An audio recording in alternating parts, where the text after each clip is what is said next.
1, 2, 3, and 4 columns.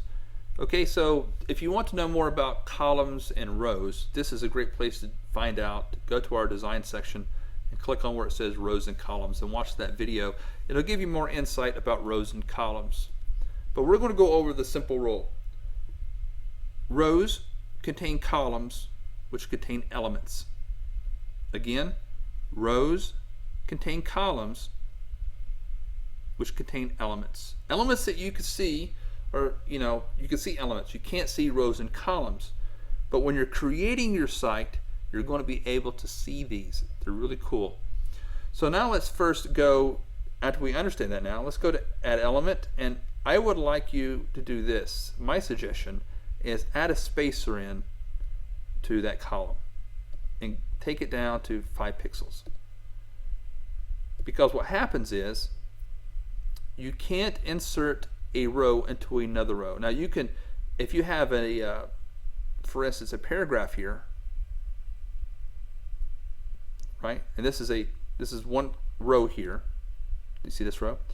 You can actually add in another element. As you see here, it's above or below that element.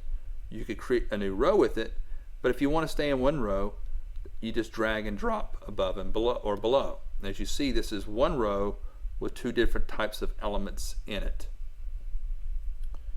Okay, so if you have a row which is 2 or 3 or 4 columns, it will only go above or below the row.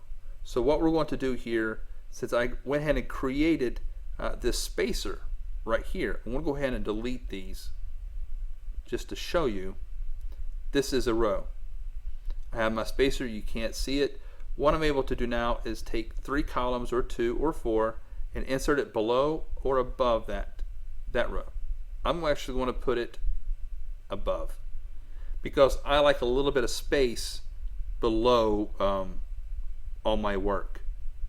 So what I'm going to do now is insert different elements, and I'm going to take 3 elements here. I want to take an image, I'm going to put it in the middle. Alright, we'll go ahead and pick an image. Let's just pick this image here. Let's do a click to call. That's good. And let's go ahead and add, let's see here. Ooh, sorry.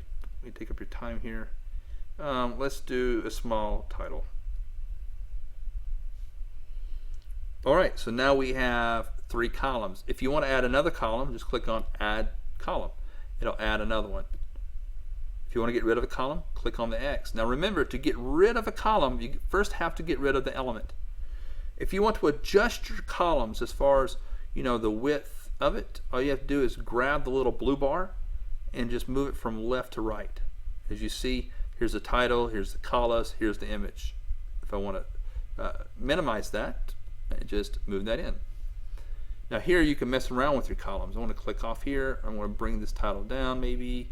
Click here. We'll bring this columns down, be more balanced. So now we're good. Your parameters are always going to move stuff around when you move these bars. Now however, if you want to make this image smaller, just click it or the element and you just move it.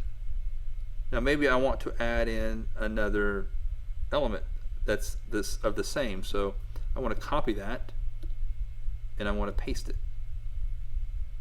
If I want this a little bit bigger, I can make it go below it.